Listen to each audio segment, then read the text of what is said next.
ফলন বৃদ্ধি পাবে।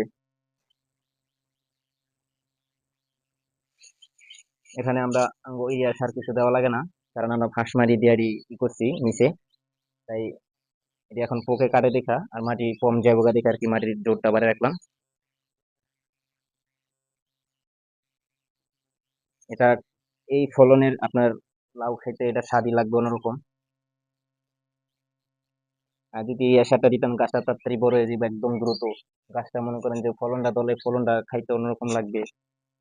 তাই বিবেচনা করে যে খামু দিয়ে তো একটু অরিজিনাল ভাবেই চাষ করিয়া খাই বা মানুষকেও খাওয়াই।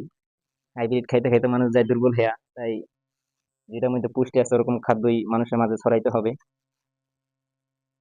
তাই সেখান থেকে আমার আর কি চিন্তা ভাবনা সবজির দিকে, ভেজাল মুক্ত জিনিস খাওয়ানোর জন্য। তো দেখি এখন আমি মানুষকে ভেজাল মুক্ত জিনিস যদি আল্লাহ খাওয়াইতে দেয় তাহলে আমি খাওয়াইতে পারবো। আর আল্লাহ যদি ফলন না দেয় তাহলে তারা মানুষকে খাওয়াইতে পারবো না। তো এই গাছটা আমার আগে লাগাইছিলাম, তো এই গাছটা মোটামুটি আল্লাহ দিলে ভালোই টাঙ্গুর হয়ে গেছে।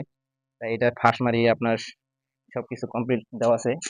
তো মাঝে মাঝে চেক দিতে হয় ঘাস কুড়া আছে কিনা। যদি ঘাস কুড়া থাকে রিপয় পরিষ্কার করে দিতে হয়।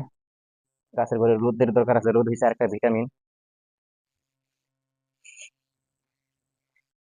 তো এই যে আরেকটা গাছও এটাও আমি সব মানে যেগুলা যে কটা গাছ আছে আপনার সব কটা গাছ আমি এইভাবে ড্রাম বানায় রাখছি।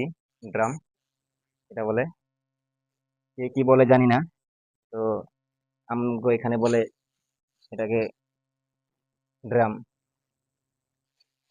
ওই যে পানি ধান খেতে যে পানি দেয় না যেরকম লাইন লাগাইতে এটাকে ড্রাম কয় না, সেম আমগো নেডি এই বলে। তো ভালো থাকেন, সুস্থ থাকেন, আল্লাহর কাছে দোয়া করি, কামনা করি আমার জন্য দোয়া করেন। যেহেতু আগের বার আমি ফসল হওয়াইতে পারি নাই, এবার যেন হওয়াইতে পারি, সেই জন্য আমার জন্য একটু দোয়া করেন। তো আল্লাহ হাফেজ।